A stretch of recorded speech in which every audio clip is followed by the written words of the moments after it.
Hi everybody! So today guys, naisip akong gawin dahil tag-ulan at ang papa ko ay gusto ng mainit na hinihigop. Kaya pinagawa ko siya ng sopas. Masaya na naman yung papa ko na yun. Siyempre, as always, ang bossing ang masusunod. Ngayon mga gulay-gulay, tapos sabaw-sabaw, ganyan. At maulan ngayon, buti nga maulan ngayon eh. Yun sa init, diba? Mas mahirap pag mainit. Para si father. Okay, dadali ko na ito sa papa kong laging battery. Ayan na guys, ano pa ay,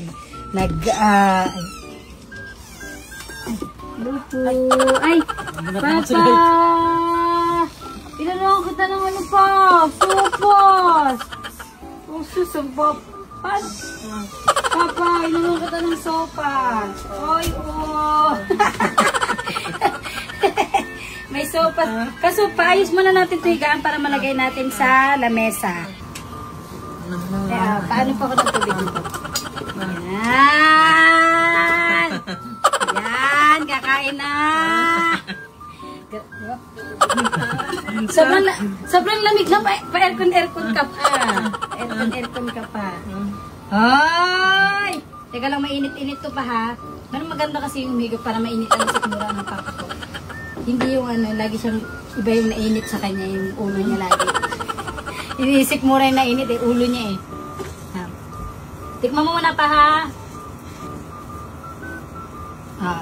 Tikman mo muna. Ay, masarap, approve. Pwede na? Pwede na. Ano pa? Diba? Sobrang lamig ngayon. Kaya, mas maganda to sa taglamig ang sopas. Mga gulay-gulay. Paborito to ni Papa eh, di ba pano? Tsaka yung lugaw na pano. Masaya ba si Papa ko? Nanilutuan ko si Papa ng ganito. Sabi niya, ikaw pa nagluto niya. Hindi maniniwala sa'yo ikaw. Hindi pala ako nagluto nito. Ay, huwag na, puro daldal. Ay, sorry na. Ito na. Mainit na naman to, magagalit na naman yan siya pag napalo siya. Ayan, dahil kasi, pag dito pa, aalis kasi ako mamaya. Pupunta kasi ako Dumaguete. May flight ako, may kanta ako doon. Okay lang naman sa'yo, diba? Babalik naman ako dito kagad. Sobrang umuwi. Sabi niya, bakit ba? Ganun talaga, syempre pagtatay, ganun naman talaga dapat, diba? Aalis lang naman kami. Isa pa ulit, paano pa ulit? Baka alis. ang uwi. Agay! Ang sakit naman! Hindi, nag-ano yan kasi. Sabi niya, yes, aalis na naman siya. May ano na naman to, paldo na naman, diba? Tingnan mo? Kita-kita sa'yo?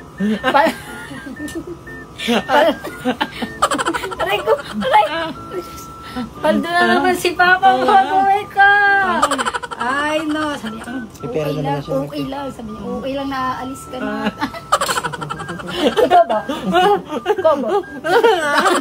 Pag sa kanya ginawa eh. Sige, pangkilit eh.